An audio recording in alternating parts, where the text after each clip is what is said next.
Welcome to the Fantasy Football Profit Podcast, hosted by Craig Phillips and Jeff Torrey. Visit us at fantasyfootballprofit.com. And now your hosts, Craig and Jeff. Welcome everyone to the Fantasy Football Profit Podcast. I'm Craig Phillips, joined as always by Jeff Torrey. We're here to talk Week 6 waiver wire this episode. We also a little bit about the Monday night game that just wrapped up, which is 49ers beating up on the Browns 31-3. So I guess we'll talk about that before the waiver wire. The Browns aren't any good, are they? Or are the 49ers that good? I don't know. It's kind of a mixture of both, where Niners are a lot better than we thought, and the Browns are just kind of still the Browns, you know. They're not really taking that step up.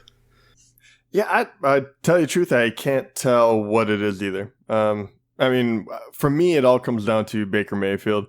He just hasn't lived up to the hype. We know that he's capable of it. He was wonderful in the second half of last year, but it looks like he's just trying to do too much. And I truly think if they stick with being Nick Chubb as the primary guy, run first and lead into the pass, they'll do fine. But they get down early and then they try to force it, and Baker turned the ball over 3 times, and it all came undone. San Francisco is looking pretty good. I don't want to jump the gun saying that they've completed their rebuild and they're a contender. I know they're, 4-0 now? But they look awful good. I think they're just solid in every aspect of the game right now. They didn't try to overextend themselves. And their running game looks excellent. It does. It doesn't matter who it is. Yeah. I mean, so yeah, I don't know. I think it is a little bit of both, but yeah, I don't know what's going on with Mayfield. Well, yeah, the Browns. I don't either. He never looks comfortable. It's like as soon as he gets pressure, he can't seem to make anything happen. I feel like it's never on target throw. He never seems to get the guy. I mean, 8 for 22, 100 yards, 2 picks. I mean, 1 pick wasn't his fault. Should have probably been a touchdown to Callaway. That's true. That's true. But his numbers would look a little better there. Then he's 9 for 22 with a touchdown. Yay. The touchdown pick still not good, but man, I just don't know. They tried to get the ball to Odell in different ways. They had him throw the first pass of the game. They put him in the backfield a couple times, had him run it. Only 2 catches. I mean, they can try those other things, but you got to get him the ball in the air. But then again, when you only have they had 9 completions. One of them was Odell. So when Baker throws 8 completions, I mean, there's really nothing to go around anyway.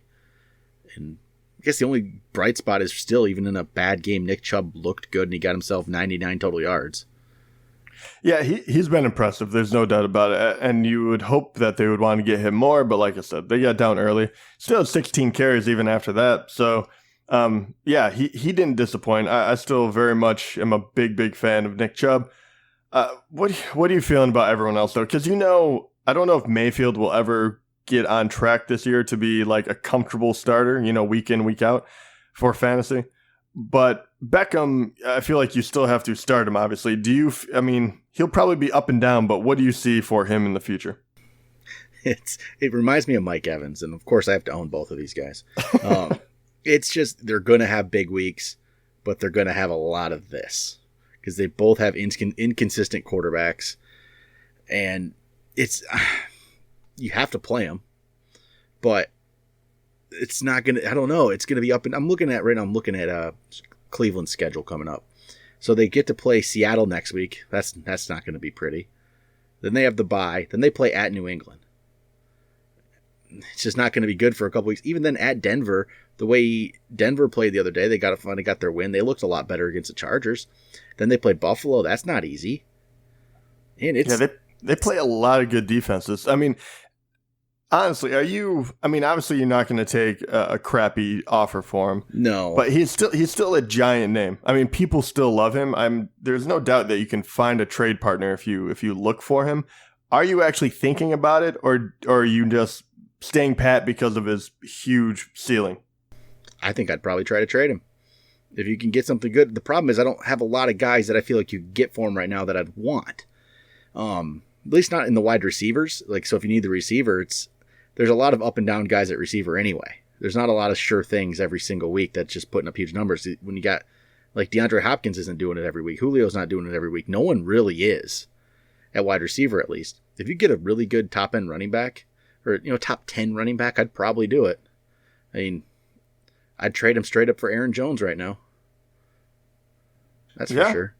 But I always try to Wayne's think listening, I'll do that deal. Yeah. Well, what about someone a little lower than that? What about See, that's probably kind of where I'm at. I'm looking at obviously you're not going to get the top tier guys. You're not getting the McCaffreys, Kamara, Zeke's. You're not getting David Johnson probably even. You're not getting Dalvin Cook. You're not getting Nick Chubb even at this point. You're not getting those guys. Yeah. What do you think about Saquon, like a Connor or Le'Veon Bell? I know you're not. I don't like Connor at all. Yeah, but what about Le'Veon Bell? In that area, I don't like that offense either. But at least Bell's the focal point of it, and he's going to get on a bad day, it's going to be more like 6, 7, 8 points in standard on a bad day. I think there's going to be better days to come for the Jets with Darnold coming back. I just feel like there's going to be, but they have a nice little stretch there.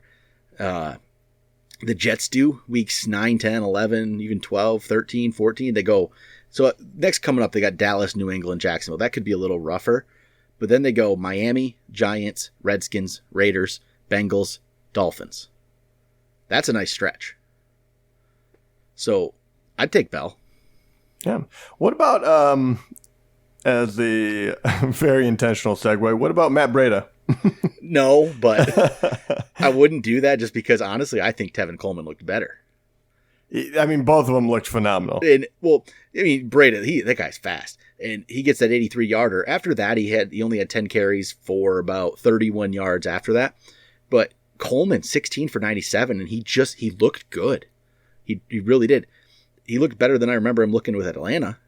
But I don't think I'd go for... This is a tough one because I think they're going to use them like this. And they're both going to be out there. They're both going to get a lot of carries. But it might not be the same guy every week being the top guy. It could switch on and off. But if one of these guys was the true lead back, I'd take him in a heartbeat probably for Odell. Because they're going to be... This running game's great. And it's not going to slow down. It's just they're going to use Breida. They're going to use Coleman. And Mostert's going to be in there at times. He had 7 carries yet today. For 4.9 yards a carry. He was still solid. Yeah, it was healthy. They didn't have Jeff Wilson to get the goal line work today. He was a scratch, and he's probably going to be now with Coleman back. But I wouldn't do that deal. But I guess it's tempting. It's crazy to say, but Odell's just he had one good game, and basically had one good game because he had one long touchdown. That one big play. Yep. I mean, really, is that what his season has become so far? It's one. It's so one far. It's one long touchdown. I mean, it truly is. Wow. If you really look at the numbers here, it's actually even worse than I remember. So 7 for 71, which you'll live with, but 6 for 161. At the time we see that touchdown, big play, okay, Odell's back. Then again, now it's against the Jets. And then he goes 6 for 56, 2 for 20, 2 for 27. Yeah. Trade him if you can. That's a difficult one, but I'm on the bandwagon if you can improve your team by subtraction of OBJ. But if you can't, you're throwing him out every week, and there will be a time where he kind of wins you a week. It's so difficult. All right, maybe we talk a little waivers here. Which I mean, I think we're done. That's about it, right? That's about all the waivers we got. Okay. Not a very uplifting show today. I know we've said this a few times. It's like, there's nothing there yet. I think I've said this like 3 or 4 times before. This truly is the worst week for waivers I've ever seen. This one actually is. It will change. It's early. There's going to be injuries. Some of these running back handcuffs will become big things on the waiver wire at some point. It's just not there yet. And the ones we have out here are just, it's ugly. So I guess I'll just go through some of my guys here. And the crazy thing is, the top of my list, I honestly put Gerald Everett, tight end from the Rams after that big game. And mainly I did that because of how scarce the tight end position is.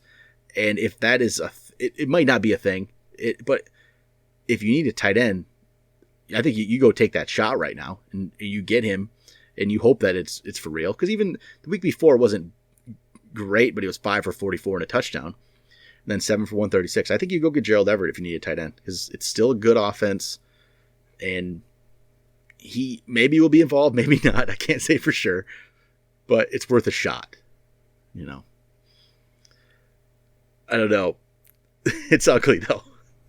Yeah, it is. I mean, it's very, very ugly. But I think if you're taking a shot on someone, the past 2 games has given me enough of a trend to think that he's worthwhile.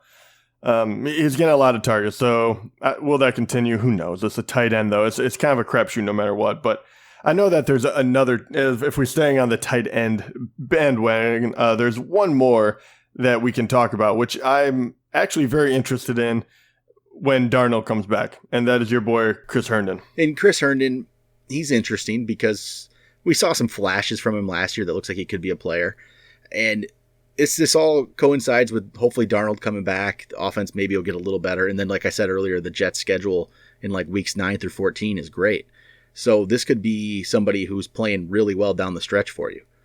And so again, if you're hurting at tight end, I would take that shot on Chris Herndon.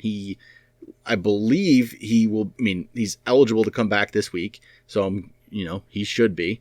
So this will be the first week. Hopefully, Darnold's back as well, because then we'll get to see what the real Jets offense is. Because as of now, it's just not very good. The only problem with Herndon is, he's coming back. He wasn't hurt, but he also hasn't practiced at all. So he hasn't practiced since preseason. At this point, he's not able to practice on suspension. So we'll see if he needs to take a little bit of time to get back into it, but it's worth a shot on Herndon. But that's about it for, tight end wise. There's just, everything else is shot in the dark completely. Even these two are, but a little bit behind it at least. Now, let's say my second pick for this week this is why it shows how ugly it is John Hillman, running back, New York Giants. And this one is completely just if you need a body to put at your running back spot who's going to get a few carries, you get him, because there isn't a lot good here. Saquon, there's the talk that he could come back. I don't think this is the place to bring him back, playing against New England on a Thursday night.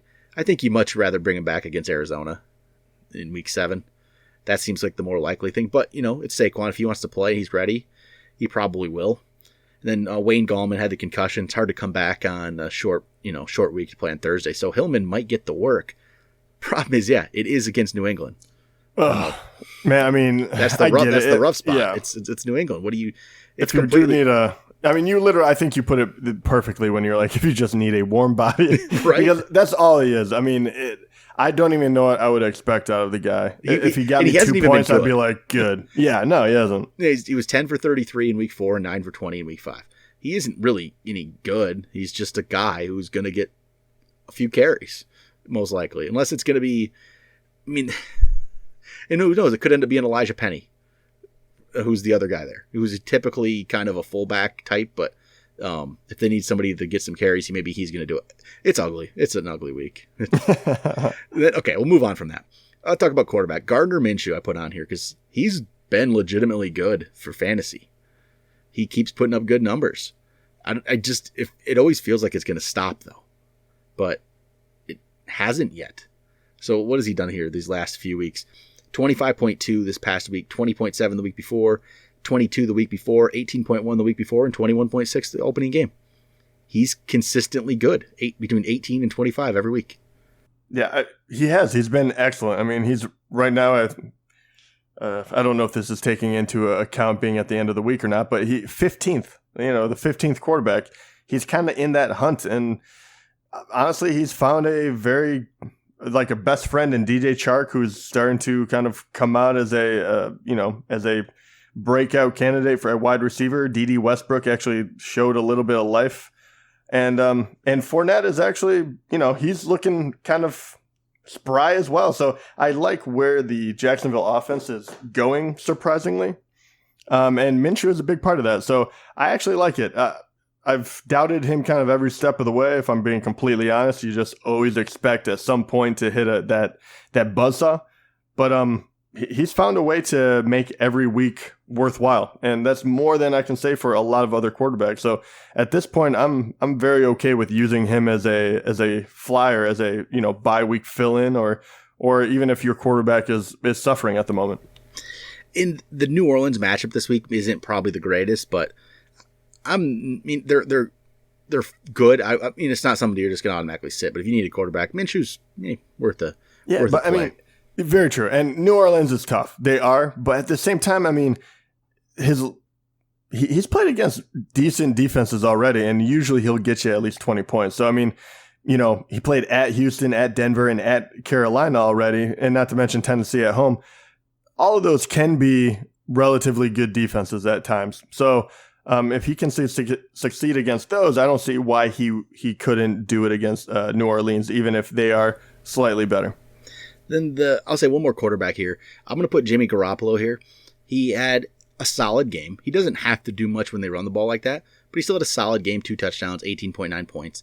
But it's more about the matchup this week, playing against the Rams. And I didn't really think this was a thing after what he did to him. But then Russell Wilson, just tore him up too. So maybe the Rams' pass defense isn't any good. And so Garoppolo and the 49ers have looked pretty good. This could be a tough matchup for the Rams. Garoppolo might be able to do a couple things. So yeah, need to play.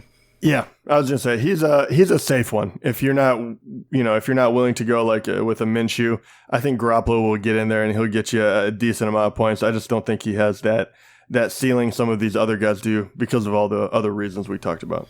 Yeah, and then people will ask about Bridgewater. He's too up and down for me. He's had 2 games 2 games in single digits, 2 games above it. He's too up and down. He's gonna have good weeks. He's gonna have bad weeks, and he's only gonna play a couple more weeks here, if that. And that's about it for quarterbacks. I mean, you could go add Kirk Cousins on your team if you want, but I don't recommend it. All right, who else we got? Wide receivers. Guess we'll talk about a couple wide receivers. Not a great week again for wide receivers. I guess the top one is probably Auden Tate, Cincinnati wide receiver, with John Ross out, AJ Green out. Somebody does have to catch the ball there, you would think. And Boyd's been good, but Tate's been decent, I guess. He's had some targets at least. The last 3 weeks he's gotten 10 targets, 6 targets, and 6 targets. Again, it's another thing where if you need to just throw something in your lineup hoping to get a few points, you can throw Tate in there. But yeah, he's all right. But, I mean, it is a rough matchup. But at the same time, there's no one else there. So, the other guys you can look to pick up, Deontay Johnson's still going to be on my list. He didn't do a lot this past week, only 5 for 27, but he still had 8 targets, so the targets are there, and that's all you're kind of hoping for. And plays against the Chargers, could be okay. It's very ugly. This is the one I don't know what to do with. Byron Pringle, Kansas City. Who's to say what's for real and what's not with this Kansas City team? And is it now going to be a Demarcus Robinson week or Mecole Hardman week? Or if Sammy Watkins can play and Tyreek Hill plays and Pringle's just not even active? So, yeah, I don't know. I truly think you're guessing if you go with Pringle. Does he have a better chance of catching a touchdown? 2 weeks ago I would have said, yeah, if anyone is hot there, throw him in. But it's been a little different. I don't have enough. I haven't seen enough to give an accurate read on him, to be quite honest. I think that's just what it is. It all depends on Tyreek Hill and Sammy Watkins. If they're both out, this becomes a good play. If they're not, if even one of them plays, it probably isn't. It's probably not a thing then. That's the week 6 waiver wire. That's what this is all about. It's just ugly, right? I don't have another good name here.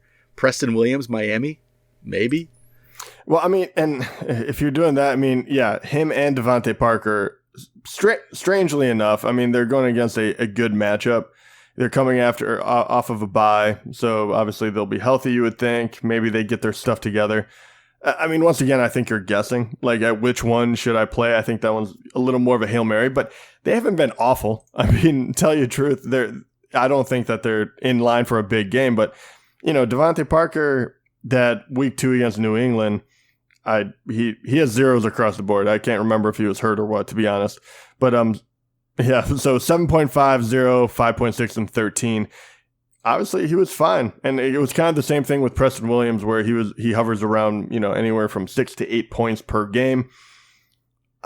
Once again, if you're really, really desperate, you can get these guys for absolutely nothing. Probably no one's going to go for them, and they'll probably get you 6, 7 points, and you'll be okay with that. But yeah, who knows? Maybe Washington will revitalize Miami. My only other pickup for the week is just in case there's an injury here. David Johnson, he had a back injury in this game. He played through it, but then Cliff Kingsbury said today that Johnson isn't guaranteed to be available for Sunday's game. So if that's the case, Chase Edmonds becomes an ad and probably a play at that point. That's the one that could be a good one for the week, but then it's probably only going to be a 1 week thing. If anything, I have a hard time believing if Johnson made it through the game, he won't be ready Sunday. But I mean, sometimes that happens where they're able to make it through one game and then it tightens up after and they can't get right. But if that's the case, Chase Edmonds probably is a pretty solid pickup and a decent play. But that's again only if David Johnson's out, which I would lean toward the side of him not being out. But hey, it's something in this. It's a lone possible bright spot in this week of the waiver wire. Yeah, and who knows? yeah. I'm not even going to speculate about that one, but yeah, Chase Edmonds would be a good value add. And after that, I guess if you want to make a move, pick up handcuffs. I guess pick up Malcolm Brown, Tony Pollard, Alexander Madison, those kind of guys. Yeah, 100%. I'm on board with that actually, because everyone else it's really really rough out there. If you had to pick up one handcuff, if you were going to pick up the most valuable one, which one would you go for? Man, the thing is, I think they're all similar here. I actually don't like Malcolm Brown maybe quite as much actually as Pollard and Madison for some reason. The Rams offense isn't quite where I haven't seen enough yet. But I think Pollard and Madison, if either one of Zeke or Cook goes down, I think either one of those guys could step in and be really, really good. I mean, to me, they're almost equal to me. Pollard and Madison are. I have a hard time I think you just kind of pick who you might like a little better, and maybe Dallas. Maybe I don't even know. No, the offense hasn't been. It's toss a coin and pick who you like better. But I think they're similar. It'd be a similar situation, but I both think they'd be good if they got the opportunity. Yeah, I agree. It's kind of one of those that as long as they're out there, and if an injury did occur, which we're not hoping for, but that is where you would throw all your draft cash. If that's the way you do it, or your number one waiver. Without a doubt, I mean, they would be the difference maker. And, who knows? Zeke hasn't really been very injury prone.